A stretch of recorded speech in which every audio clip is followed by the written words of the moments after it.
We have a pretty good topic today. If you guys went on my page, you'll see I put a video up. Somebody sent me a video in my inbox, so that means I can't say the name.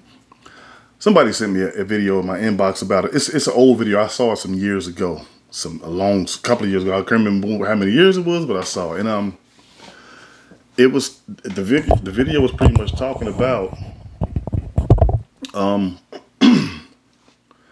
I don't know if he was a preacher or a guest. I don't know. I think it was his church, but he was up there, talking, giving the service or whatever, and he addressed a drag queen.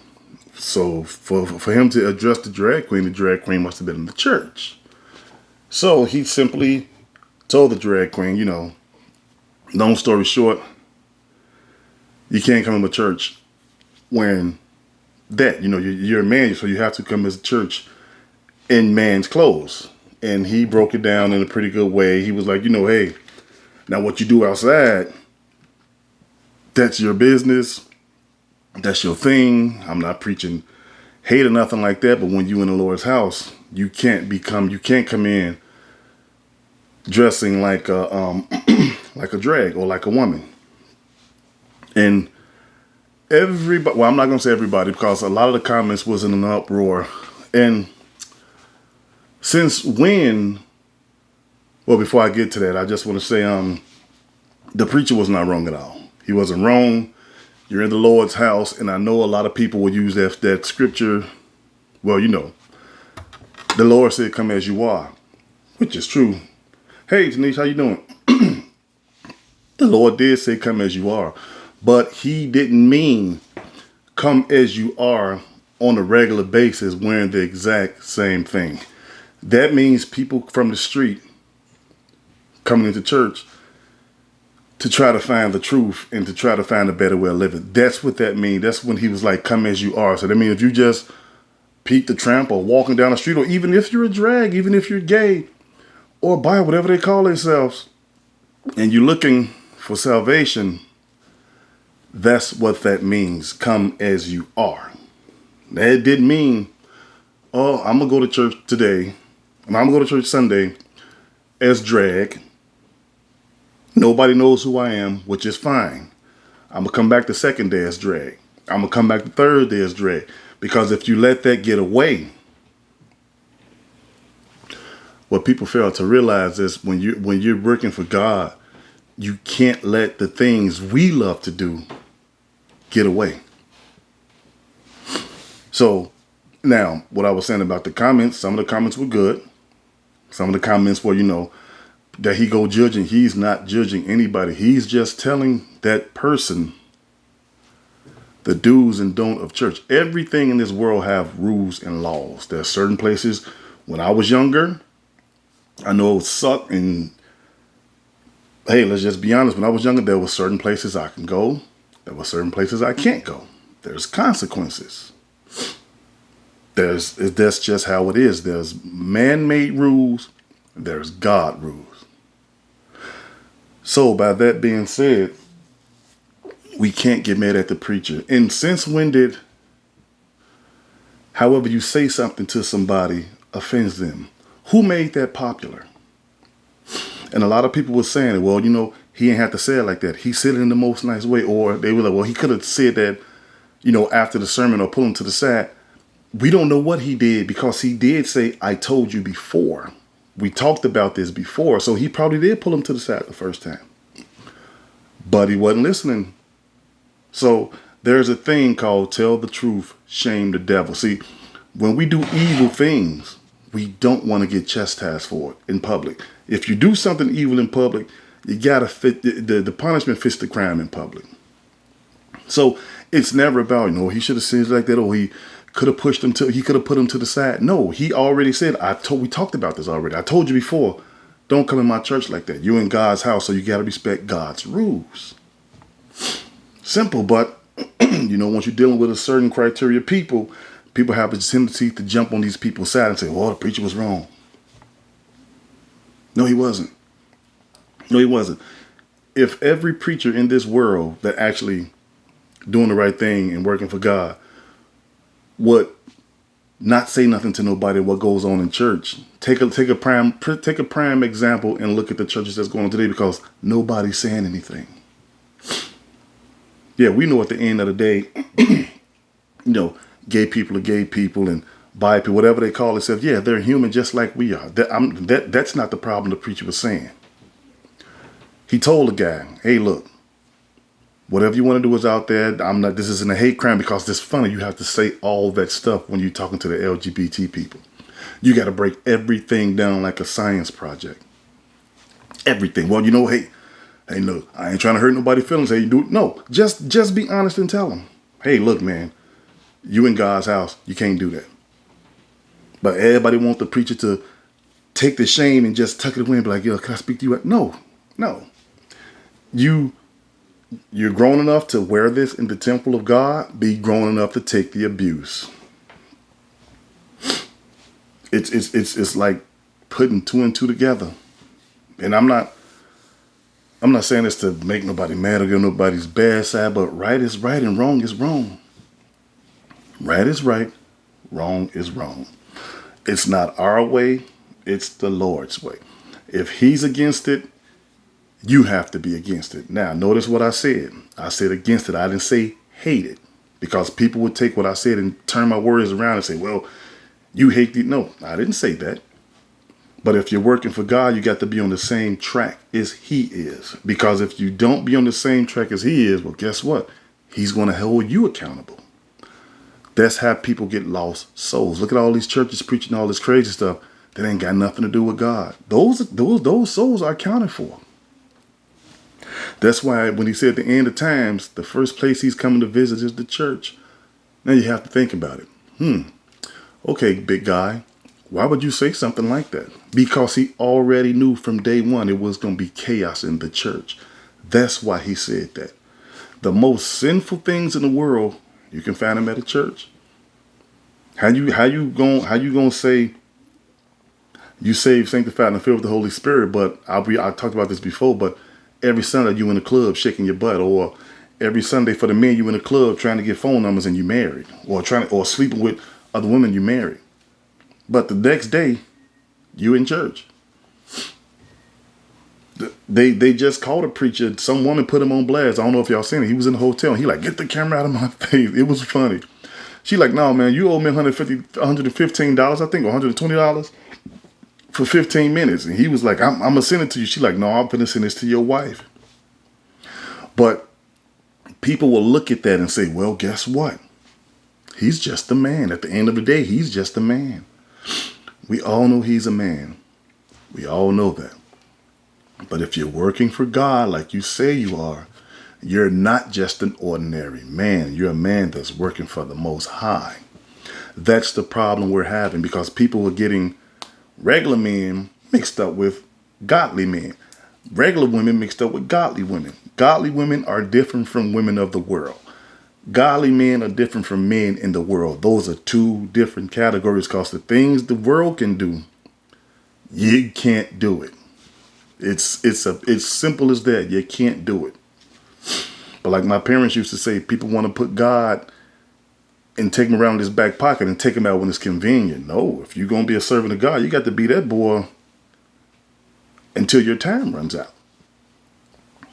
So it is what it is, man. Once again, the preacher, he didn't argue at the man. He didn't say nothing loud. He just told him, man, you can't be coming in here like that.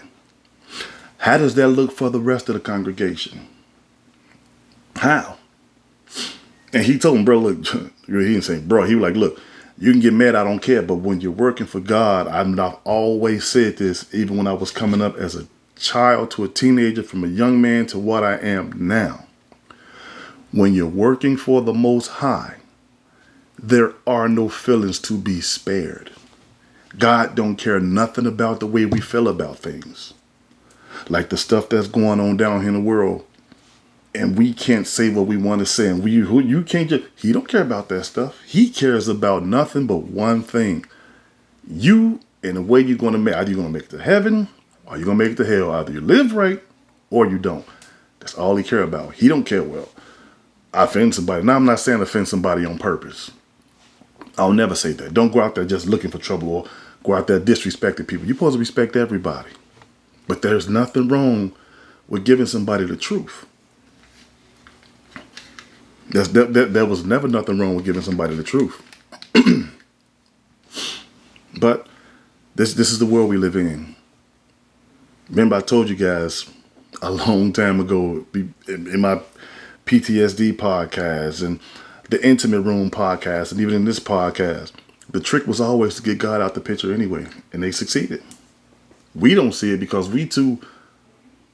our minds are so carnal. We way somewhere else. See, the thing is, if you want a world to live by your rules and say, hey, anything goes and love is love and everybody want to be happy, you got to get the person that made the rules that go against that out. So that's why God is out the picture. That's why they took prayer out of school. But you can have a drag queen to come and teach your kids. You see, it's all common sense. It was never meant for God to last this long anyway. Him and his son. God and Jesus is obsolete. That's why you got so many people say, I don't believe in God. You don't even got a reason to not believe in him. Why you don't? Well, I just don't. Duh, okay, well, that's your thing. And one of my sayings is what? Because I don't have nothing to lose. Nobody has nothing to lose. I'd rather believe in the Lord, the Creator, than at the end of time, he don't exist. Or when he takes from this earth, I just wither up like everybody else and nothing happens. I mean, nothing. Then say, I don't believe in him. I'm not trying to get my life right. No, I don't believe in God at all. And I do go over to the other side and he's there waiting for me. So life is always going to be a gamble, whether we like it or not. Either you're going to do good or you're going to do bad. Either you're going to straighten up or stay where you at. No, you can't come to church as a drag queen. No, you can't do that. That's law. Just like I said, there's laws to everything you do. Would you jump in the lake? Would you jump in the ocean? Would you jump in the sea? Would you jump in the swimming pool without a life jacket on? Or better yet, would you jump in the swimming pool with all those waters I just mentioned and you don't know how to swim a lick? Would you do it? Of course not, because you know why you wouldn't do it? Because the rules of water is what? Don't jump in water unless you know how to swim. Ain't no water finna form and turn to a hand like, here, man, get back on shore. No, you're going to drown. Those are rules of water. See, everything has a rule and an order. Everything he created has a rule and an order, whether we like it or not. You jump in water, you can't swim, you drown. Even man have orders. You get a gun and play Russian roulette. 9 times out of 10, you keep clicking, it's going to go off. So that's the rule of a gun. Don't play with a gun because it will go off. If it's a bullet in the chamber, it's going off. But when it comes to us, black folk, because I always talk about my own race, and yeah, it's everywhere. It's like a freaking pandemic. It's everywhere. We're the only people that want to be nursed. You can't say it like that. You can't say it like this. Why he got to do this? Why she got to do that? Oh, he could have did it a better way. And oh, she could have. No. Certain things you can do a better way. Certain things just got to be flat out. Just like the Keke Palmer incident. Now, yes, was he wrong for that? Yeah, he was wrong. Let's just be honest. He shouldn't have did that like the way he did. But people say, well, I don't care if she's an actress or not. She shouldn't want to do that. But when he did what he had to do, your mom, everybody went against him. Oh, bro, you jealous. Why would he be jealous? Because he don't want his kid's mother to be up there looking like a lady of the night. That's nothing to be jealous about. This is common sense. And it's funny because the more I talk about it, the more rules in the world that people don't acknowledge. There's rules to this life, man. There's rules to this life. Everything has a consequence. That only means rules and laws. That's all it is. You run in the police station with a whole bunch of guns and just start shooting in the air. What's the chance of you walking up out of there? You might not. It's common sense, but we as black people don't like common sense. And we take the strong and manipulate them and turn them weak. That's why nobody can speak out about anything anymore. Because, hey, you can't say that. You can't say that. Since when did people become more powerful than God? You're powerful than the Creator. And how is that even possible? How you going to be more powerful than something that can't die? Me, everybody on this podcast, anybody that's going to watch it later, one day we all got to leave this boy. That's prime example. That's another rule of the rule of life is what? Death. If you live, one day you have to go. That's just how it is. Can't nobody stop it. Ain't nobody building no time machine. Ain't nobody found no fountain of youth. No. If you're flushing blood, you got to leave this boy. Either you're going to do it in the womb, either you're going to do it when you come out the womb, or either you're going to do it later on in life, but you got to go. That's all of us. And there's nothing we can do to stop it. So, back to what I was saying about the preacher. He wasn't wrong. I don't have any sympathy for people that know better and still want to do things their own way. How do that look? You sitting up in God's house sitting up in God's house wearing drag. How does that look? And you're there to get help so you don't have to wear drag anymore, but you're still coming in there wearing drag. So that means you said, hey, the hell with God's rules. I'm going to do what I want to do. Just like somebody once told me, this was when, if anybody can remember back in the day, Chicago, Foot Locker on State Street, the one right next to the Chicago Theater. That's how long ago that was. I think he was Pakistani. I became real cool with the guy. We were just sitting up there talking about, God and stuff like that. Real interesting guy. He was way older than I was. So God rest his, I don't know. I ain't gonna say God rest his soul, 'cause I don't know if he did or not. But if he's still alive, hey, look, God bless you, man. He told me one day about people, because this stuff been going on for years. This stuff ain't new. No, you can't judge me. This stuff is old as dirt. And he told me one day, we were talking, and they had the little funny accents. Like, let me tell you something, my brother. He said, when people tell you not to judge them, that's because they're ashamed, because they don't want to stand to be corrected. So that's the easy way out. And another thing that caught my attention the most, and he said, people that say that, this is crazy. People that say that, don't judge me, just simply tell them. You're not judging them. You're only telling them what the judge is going to say. And that's common sense. God is going to say the same thing. If he send people down here, well, he send them down here because they ain't no angels like that. If he put the anointing on the gift on you to do his thing, you got to hurt people's feelings. You think Moses and them had an easy job? Noah, look at all them people Noah had to see get killed. You think that stuff is easy? Like, oh, well, no.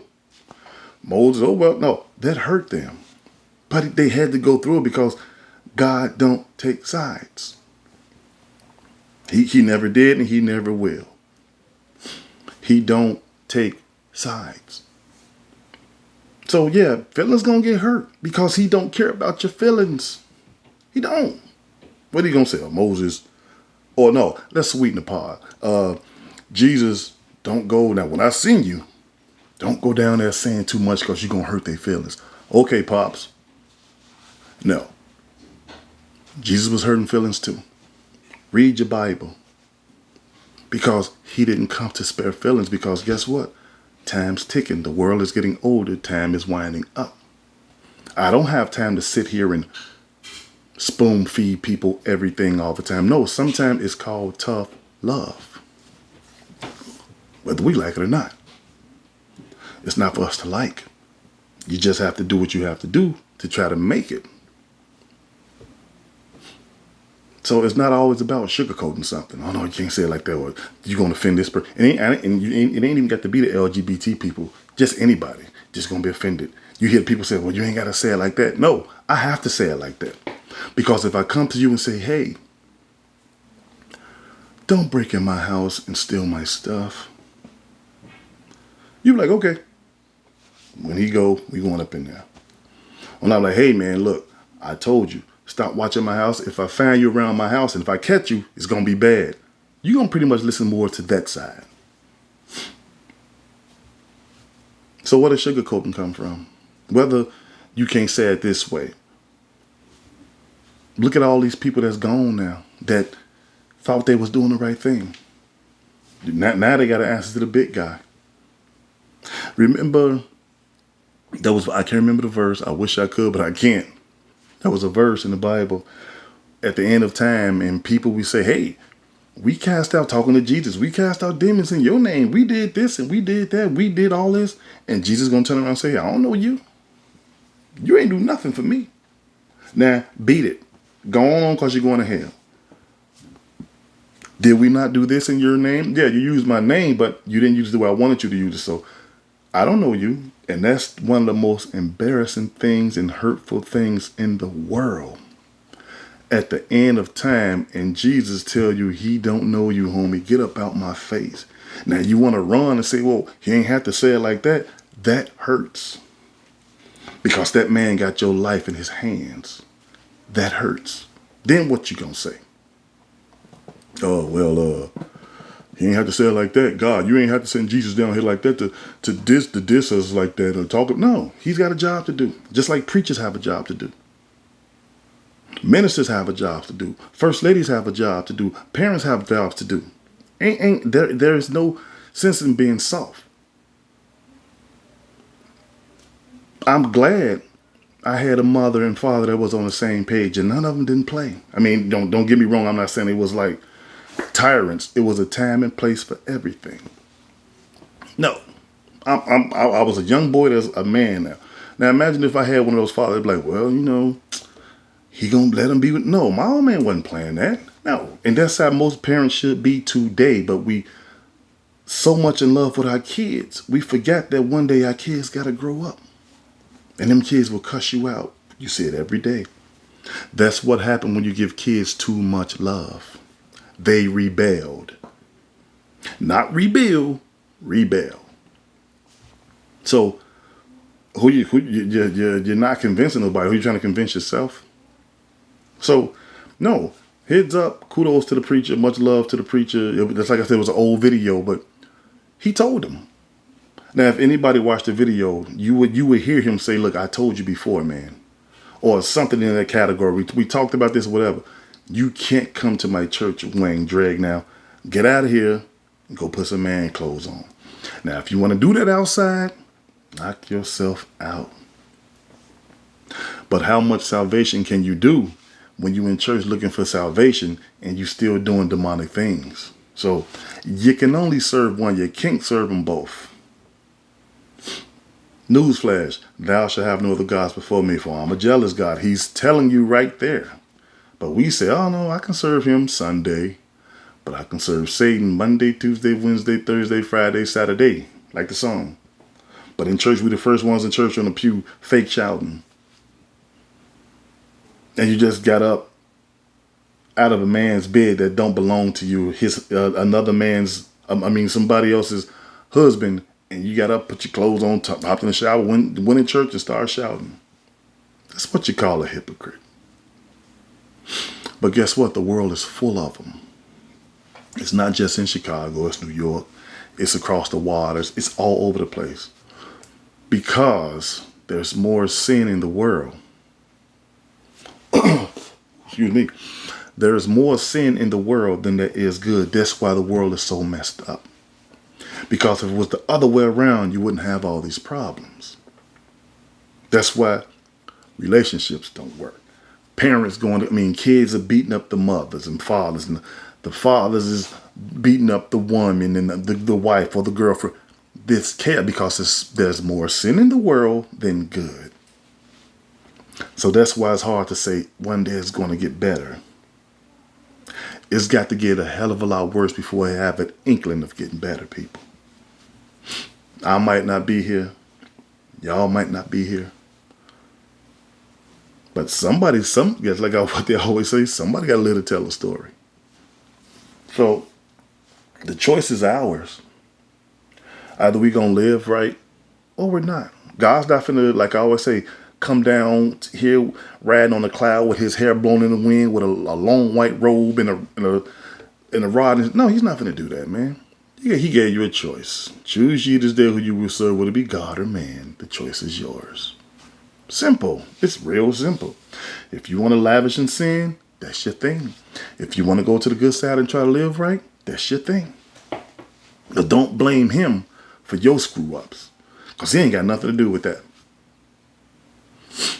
We quick to cuss God out when we lose a loved one. Oh my God, I heard some stuff about God that will make him mad. But when it's time to try to at least try to do right by him, we don't want that. We don't want that. Remember the story I told you guys a while ago about if God was to come back right now, he said, hey, I'm going to give y'all 200 extra years before I come back and judge. Ain't nobody got to keep no law. All y'all got to do is believe in me. It's still going to be very little people going, because we black folks lose hope a lot of times. There ain't no God, man. Somebody, there's always a nigger in the bunch. Always. Oh, man, he ain't came back yet. 200 years been passed. It's been only 14 years.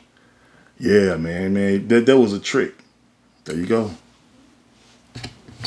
So, no, you can't wear, once again, you can't wear drag in church unless you're freshly walking in the door. That I understand. I'm quite sure everybody on here understand. If you're looking for help and salvation, that's what the meaning of come as you are is. He did say come as you are every day. No. He didn't say come as you are as a drag every day. No. That means you're coming off the street or you're trying to find some help in church. They can't turn you away. A church is not supposed to turn anybody away that's looking for help and salvation. Never would, never should. So no, kudos to the preacher. I mean, hey, look, he said it the best way he could. But by him not sugarcoating it and pulling him to the side, people got offended and people got mad. Well, he should have said it a better way than that. No, he said it the right way because he's a preacher. You have to tell the truth to shame the devil, because nobody likes to be shamed. And that's true. But sometimes you gotta shame people. I hope you guys enjoyed the show today. Like I always say, if you haven't subscribed to my YouTube channel, Pico the City Brown 101 Talk and PTSD, go to YouTube, type in my name, hit that subscribe button, hit that like button, hit the notification bell. I'm also on TikTok and I'm also on Instagram. My TikTok is Pico City. My Instagram is Pico38. Got it right this time. So without further ado, I want to thank everybody for listening. Love you guys and appreciate it, and stay tuned. There's more to come. Not today. There's more to come probably tomorrow or Sunday, but I will be back. Just keep an eye out on my page. Like I always said to newcomers, if you got something for me to talk about, you want to send it to my inbox, you're more than happy to. But if you send it to my inbox, it'll be anonymous. If you don't want nobody to know you sent it to me, I'll put it on my page, but I won't say by who. If not, just put it on my page and leave a comment and just leave a comment. I mean, not a comment, leave a you know what I'm trying to say. Well, hey, can you talk about this? Or put an inbox, say, can you talk about this? Know what's your opinion on this and that? It could be anything. It ain't always got to be about have men treat women, have women treat men. It could be anything. I mean, anything. So just feel free to send it. I'm here for you guys. So without any further ado, I'm going to close the show out. And I want to say thank you, everybody. I love you guys and stay blessed. Take care of yourself and each other. And like I always say, keep God first, because we need him more, and pray more because we need him more today than we needed him yesterday. So keep that in mind. And I will see you guys on the next show. This is Pico signing off saying, see you guys later.